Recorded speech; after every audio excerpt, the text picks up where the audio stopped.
So, hi. I know it's been a long time since you guys have seen me. So, check this out. I went through a period where I was really afraid to have the surgery. That's why nobody heard from me because I kind of went silent.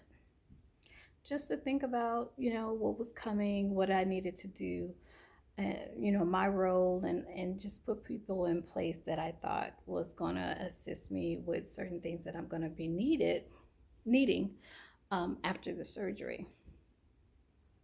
So here's the deal. June 15th, I went into the hospital at, I think we got there about 6 a.m. in the morning. Well, let's back up. I had to do a pre-op 24 hours before I went to surgery. The pre-op, the only thing that they did, they took a COVID test and they took a blood test.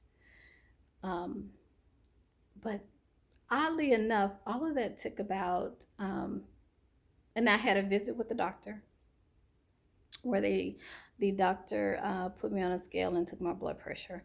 So all of that took about 3 to 4 hours. So I was with them pre-op 3 to 4 hours. They released me to go home and told me to be at the hospital at 6 a.m. on June 15th. I arrived at the hospital June 15th, 6 a.m., and I was really, really nervous. And that nervousness caused me to have a little bit of anxiety. However, once they give you the drugs for the surgery, you don't really feel anything, right? So once he knocked me out, once they had the little meeting with me, and the doctor told me she was there and ready, the tech immediately put something in my arm, and I was out. The next thing I know, I was waking up in the recovery room. They let me sit in the recovery room for a few minutes. I was not there long because my blood pressure had elevated and they needed to try to get that down. So they quickly put me in a very nice room. And I was at Medical City in Dallas, North Dallas. And after me being there for a few hours, I started to have anxiety um, attacks. So they um, they would give me things to, number one, ease the pain. Number two, to kind of make, well, the pain medication is going to make you sleep anyway. And they checked my blood pressure probably every hour, every 2 hours, and it was really off the chain. So I had to stay in the hospital for, I think I was at 3 days, the day of the surgery, and then 2 nights, 3 days. And they let me go the third day after they made sure that I had used the restroom, and that's both one and two. Some people, it's only one. They'll let you go from the hospital if you hadn't had a bowel movement. But for me, before I left the hospital, I did have a small bowel movement. So once they let me go, let me tell you, the toughest part, I think, of all of this was, number one, getting my mind ready for the surgery. And number two, just putting people in place to assist me after the surgery. So I had someone pick me up, right? Wonderful. And I thought I had put in place a food person to prep food for about 5 to 7 days, but unfortunately, that didn't happen. And I ended up struggling to just find good food to help me heal, I think, for about 7 days. After 7 days, my additional family started coming in and kind of bringing me apples and oranges and salads, which really, really helped me heal. And I want to say,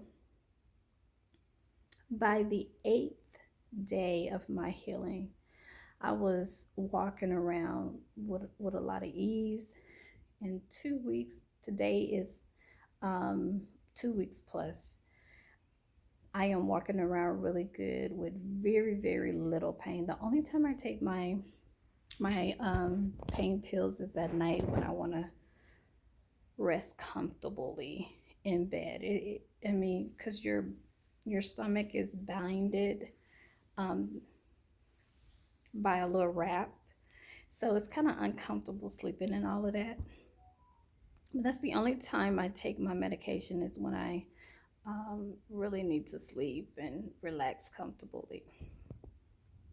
Oh, also the hardest thing of the surgery is just going to the bathroom and really to pee or to have a bowel movement. Both of them are pretty difficult. Like your first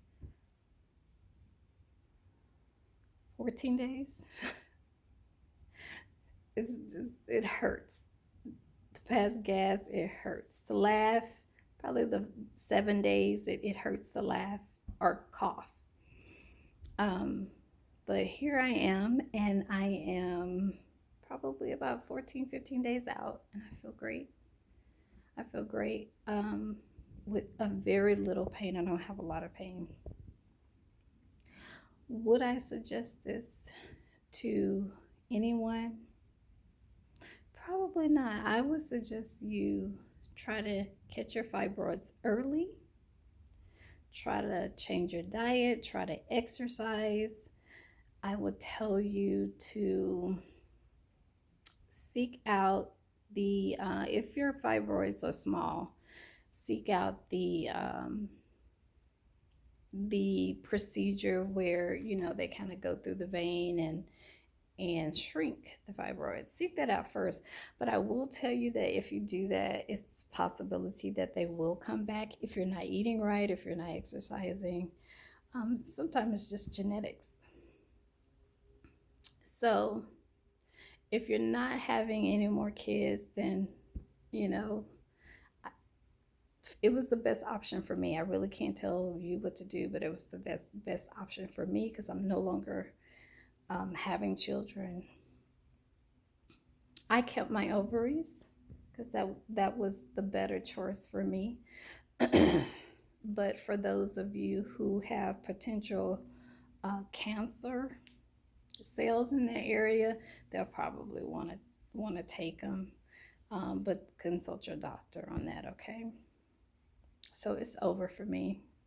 It's been a long 2 months, 3 months prepping for this particular surgery.